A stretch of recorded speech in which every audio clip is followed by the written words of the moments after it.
Good morning. My name is Sean Gallagher. I'm Director of the Centre for the New Workforce at Swinburne University. I want to talk to you a little bit about the new workforce and digital disruption.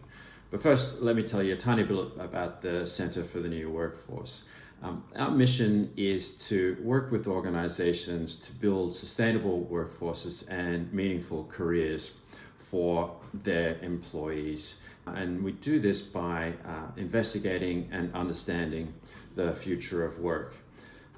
It's the $64,000 question. What is the future of work?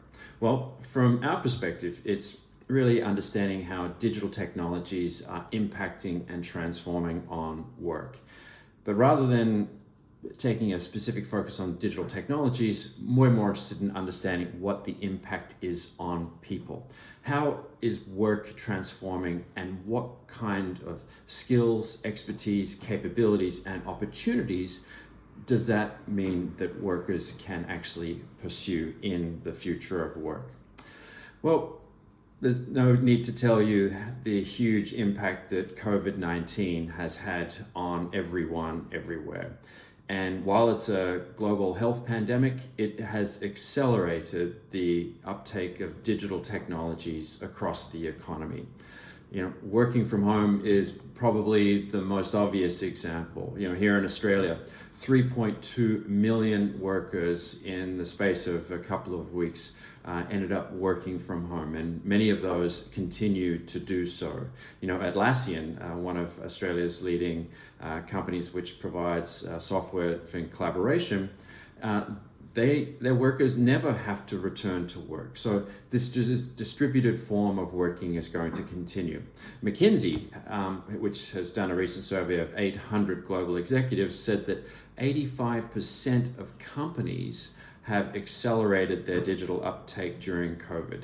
And most recently, the World Economic Forum has released a report on the future of jobs showing that by 2025, so 5 years from now, their estimation is that 50% of all work will be done by machines. So the equivalent number of hours of humans to the number of hours that machines actually do in the workplace. So this is the digital transformation that work is going on. Of course, there are many questions that come out of this. Where will we work? How will we work? But I think the more fundamental and a profound question is, what kind of work will humans be doing in the future of work? Some of the research that we've done at the Centre for the New Workforce will help you understand a little bit about the trends that are underway. We've done some consecutive national surveys of Australian workers, and one of the really fascinating results, which I want to share with you a little bit here, is that how quickly the pace of change is being felt in workplaces across Australia. In 2019, we asked 1,000 Australian workers, did they think that their skill set was suited for the next 5 years? And astonishingly, 3 in 5, 60% of Australian workers did not feel that their skill set was suited for the next 5 years of their work. In other words, 60% of Australian workers feel that their job is moving away from them if they do not continue to learn. So what kind of learning do they require? What kind of skills do they need? We released a report early last year called Peak Human Potential. And in it, everyone recognizes that work is getting more complex, and that functional expertise is not alone by itself is not required in the workplace. Increasingly, workers need social competencies, those social skills, soft skills.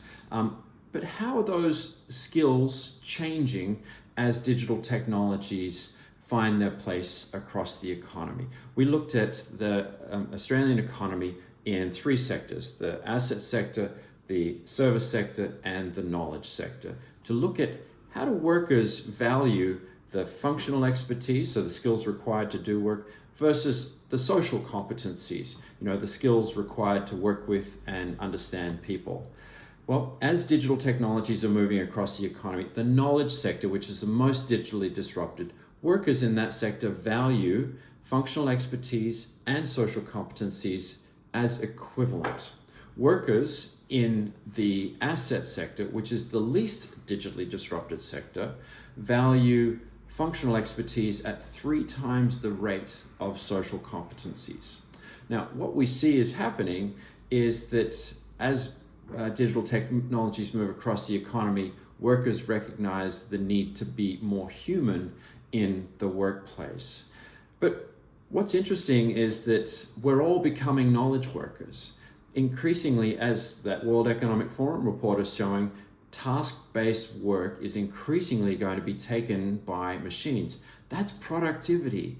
Human workers are their competitive advantage, if you like, is increasingly going to be focused on creating value in the workplace. So what we see of those knowledge workers who are recognizing both functional and technical expertise, as well as having those social competencies, that combinatorial skill set is increasingly important for all workers, no matter what industry you happen to be in.